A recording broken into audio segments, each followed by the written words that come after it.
नमस्कार दोस्तों, मैं महेंद्र नॉन फाइनेंस का टॉपिक डिस्कस कर रहा हूँ आपके साथ। ऑलमोस्ट मैंने डिस्कस कर लिया है। जितनी भी इम्पोर्टेंट चीज़ें थी मैंने सीरीज़ में सब पढ़ा दी हैं।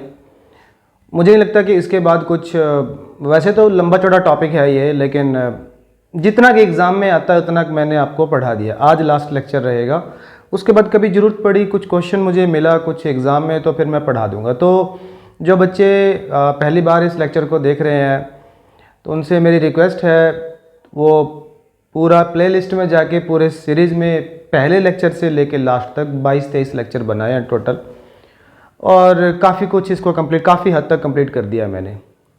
आज मुझे पढ़ाना है आपको डैंगलिंग सब्जेक्ट या miss related subject.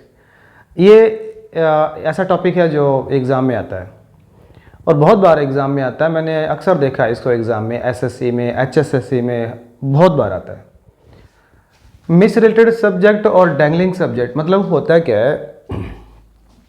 Last previous lecture में, जो प्रीवियस मेरा लेक्चर था, उसमें मैंने आपको बताया था कि पार्टिसिपल क्लोज क्या होता है। देखो ये रहा, वॉकिंग इन दी गार्डन, ये है हमारा पार्टिसिपल क्लोज। उसमें प्रेजेंट पार्टिसिपल आया है, ठीक है, और सब्जेक्ट नहीं है।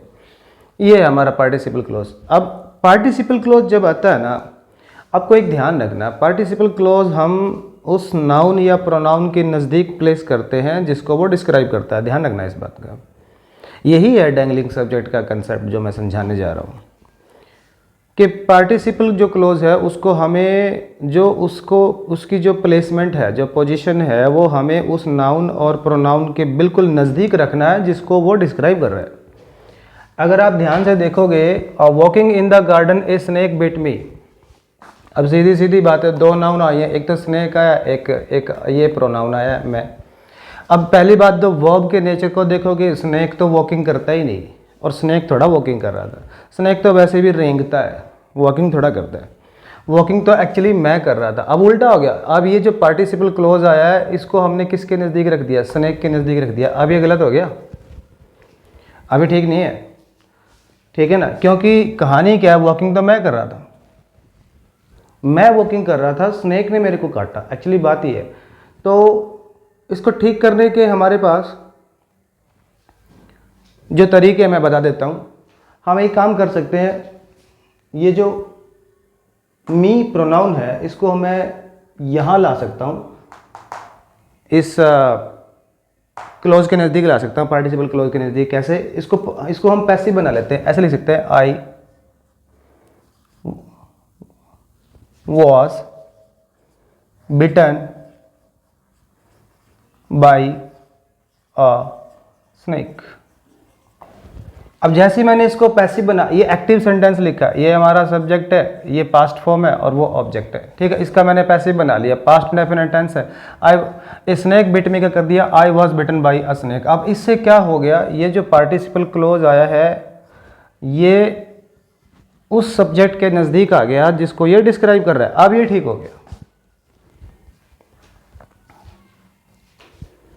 ठीक है। दूसरा तरीका मैं बताता हूँ इसको एक और ठीक करने का। हम इसको फुल फ्लेज्ड क्लोज बना सकते हैं। जैसे a snake bit me while I was walking in the garden। A snake bit me, अब ये फुल फ्लेज दो क्लोज, उसको मैंने पूरा क्लोज बना दिया। पार्टिसिपल क्लोज को मैंने एक फुल फ्लेज क्लोज बना दिया। ए snake bit me while I was walking in the garden। ऐसे भी ठीक होता है अगर हम फुल फ्लेज क्लोज बना दें,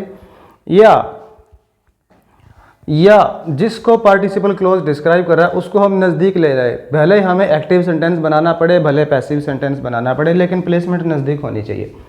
तो हमारा जो डैंगलिंग सब्जेक्ट का कंसेप्ट है वो इस तरह से ठीक हो जाता है, ठीक है। यही है हमारा डैंगलिंग सब्जेक्ट।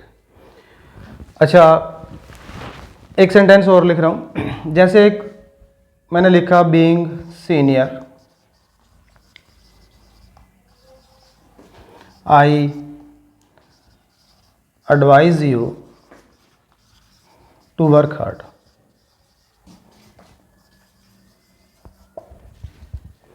अब देखो ये पार्टिसिपल क्लोज तो नहीं है, वैसे है तो ये नाउन फ्रेज, क्योंकि बीइंग है ना, इसमें प्रेजेंट पार्टिसिपल नहीं है, ये है तो जेरेंट, ठीक है। लेकिन जब ये जो फ्रेज आती है noun phrase, being senior, senior होने के नाते, अब ये जो किसको डिस्क्राइब कर रही है, ये मेरे को डिस्क्राइब कर, इस प्रोनाउन को डिस्क्राइब कर रही है, ठीक है। जब भी हम कहते हैं being senior I advise you, भाई इसका मतलब है मैं ही तुम्हारा सीनियर हूँ और मैं ही तुम्हें एडवाइस कर रहा हूँ कि तुम्हें मेहनत करनी चाहिए, ठीक है। तो अब ये सेंटेंस ठीक है। लेकिन अगर पेपर में इस तरह से आ जाए, being a rainy day,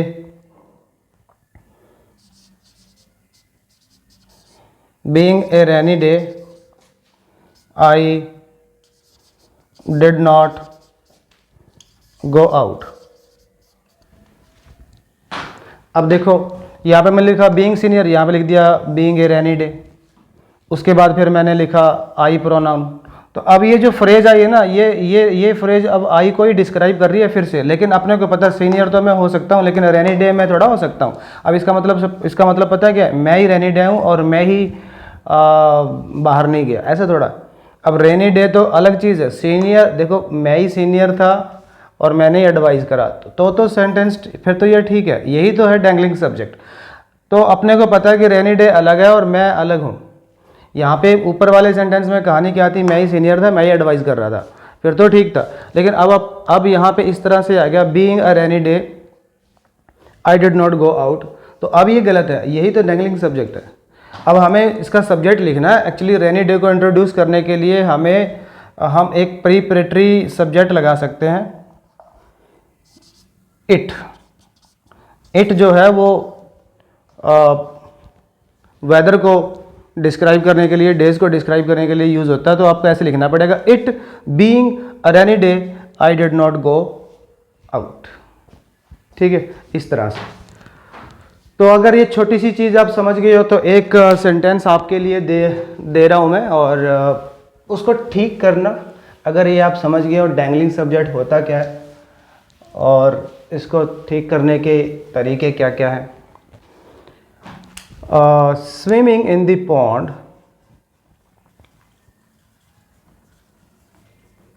swimming in the pond I fed the ducks.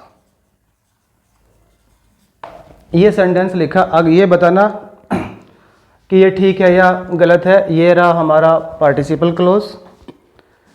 अगर ये ठीक नहीं है तो कैसे ठीक होगा, अगर ये ठीक है तो क्यों ठीक है, ये आपके लिए क्वेश्चन है अगर आप ये डैंगलिंग सब्जेक्ट को समझ गए हो। तो दोस्तों मैंने तो ये टॉपिक ख़त्म कर दिया अपनी तरफ से। फिर भी मुझे कुछ मिला, थोड़ी बहुत सारी और चीज़ें हैं वैसे, लेकिन वो टीचर्स के लिए, बच्चों के लिए नहीं है, ठीक है। कभी ज़रूरत पड़ी तो बना देंगे lecture. Thank you very much. Like करो, शेयर करो, कमेंट्स करो।